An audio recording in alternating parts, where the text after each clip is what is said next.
ඔන්න පුතා all ICT paper එකේ part 1 එකේ MCQ part 2 MCQ නෑනේ. හරි. MCQ ගණන් වලින් ඔන්න number system නැත්නම් සංඛ්‍යා පද්ධති සම්බන්ධ තවත් ගැටලුවක් ඔන්න ඔය ඉස්සරහා තියෙනවා.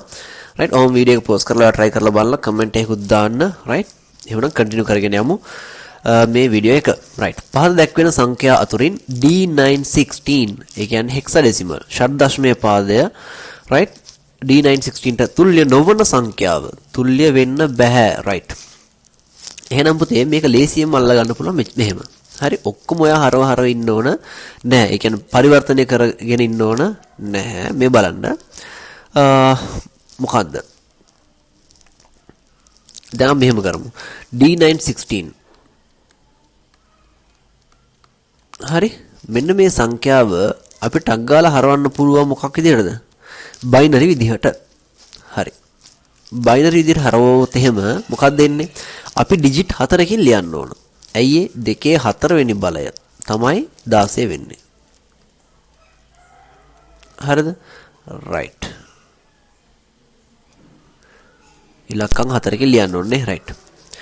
හරි. එහෙනම් දැන් බලන්න 9 කියන්නේ බලන්න 9 කියලා කියන්නේ දැන් මෙතන දැන් ඔයාලට සමහර ඔක්කොම පැහැදිලි කරනවා නම් 1 2 4 8 1 2 4 8 ඔහොමනේ යන්නේ බයිනරි වලදී. right. එහෙනම් දැන් කවුරු එකතු කරද්ද 9 එන්නේ? 8යි 1යි නේ. එහෙනම් 1001. දැන් ඕක බලමු තේරෙනවා. හරි මේ උත්තරේ හරියන්න පුළුවන් නේ. හරි. එහෙනම් ඊළඟ D කියන්නේ කීයද? A කියලා කිව්වොත් එහෙම උඩින් ලියන්නම්. A කියන්නේ 10, B කියන්නේ 11, C කියන්නේ 12, D කියන්නේ 13. එහෙනම් 13 හැදෙන්නේ 8යි 4යි 12යි 12යි 1යි. එහෙනම් 1101. හරි. දැන් මේකෙන් මට පුළුවන් පුතේ 1101 1001 මේකෙන් මට පුළුවන් ඔක්ටල් එක ගන්න අෂ්ටමේ පාදයේ සංඛ්‍යාව ගන්න. හරි. ඇයි මේ බලන්න එකපාර දැන් මෙතන MCQ නේ. දැන් අෂ්ටමේ පාදයේ සංඛ්‍යා දෙකක් තියෙනවානේ. මෙයා 3118 මෙයා 3318. හරි. එතකොට මේ දෙන්නගෙන් එක්කෙනෙක් තමයි හරියන්න පුළුවන් නේ. එහෙනම් පුතේ ඔන්න මම දැන් කරන මොකද්ද? මෙයාව අෂ්ටමේ පාදයට හරවනවා නම් අපි 3 බෙදා ගන්න ඕන. හරිනේ? 3 බෙදා ගන්නවා.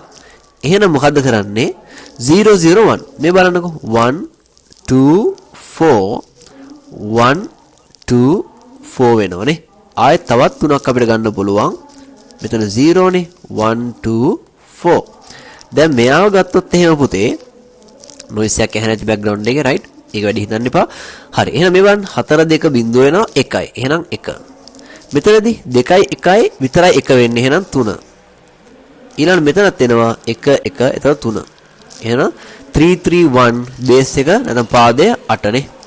එහෙනම් මෙන්න මේ D916 කියන සංඛ්‍යාව සමාන වෙන්නේ මෙයාට. එහෙනම් අනිවාර්යයෙන්ම උත්තර වෙන්නේ මොකද්ද? මෙයාට. හරිනේ?